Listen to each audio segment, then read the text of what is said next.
হে আল্লাহ, মোৰ বাচ্চাটোক কিয় লৈ গ'ল?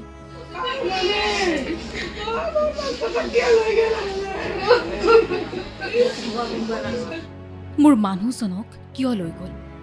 মই এতিয়া কি কৰি থাকিম?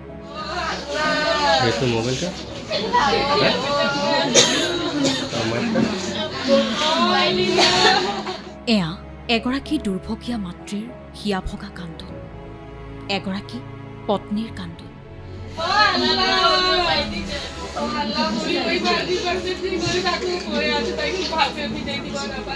নিমিষতেই যেন সকলো শেষ হৈ গ'ল। পুৱাৰ ভাগতেই কন্যা আৰু স্বামী ঘৰৰ পৰা ওলাই গৈছিল। সদায় যেনেদৰে যায় ঠিক তেনেকৈ, প্ৰতিদিনে যেনেকৈ স্কুললৈ থবলৈ যায় কন্যাক, ঠিক তেনেকৈ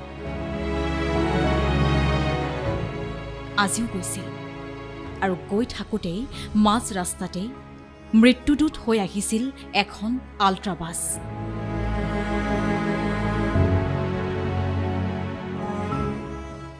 বাছখনে মহতিয়াই লৈ গ'ল পিতৃ নাছিৰ আৰু কন্যা শ্বেহনাজ আহমেদক। সোমাই গ'ল বাছখনৰ তলত। একেলগে প্ৰাণ হেৰুৱালে পিতৃ কন্যাই। বঙাইগাঁৱৰ বাইতামাৰীত সংঘটিত এই ভয়ংকৰ পথ দুৰ্ঘটনাই সমগ্ৰ ৰাজ্য জোকাৰি গৈছে। পিতৃ কন্যা নিহত হোৱাৰ লগতে আহত হৈছে কেইবাগৰাকীও লোক। বাছ, ট্ৰেইলাৰ আৰু বাইকৰ মুখামুখি সংঘৰ্ষতেই থিতাতেই মৃত্যুক সাৱটিলে পিতৃ আৰু কন্যাই।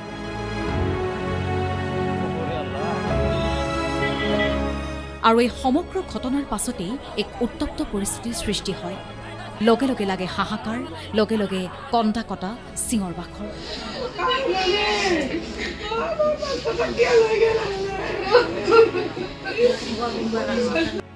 আৰু ক্ষোভিত জনতাই ৰাজপথতেই জ্বলাই দিছে সেই আল্ট্ৰাবাছখন। ৰাজপথ অৱৰোধ কৰে ক্ষোভিত জনতাই। আৰু ইফালে নিজৰ স্বামী আৰু একমাত্ৰ কন্যা সন্তানক হেৰুৱাই দিশহাৰা হৈ কান্দোনত ভাগি পৰিছে মাতৃ।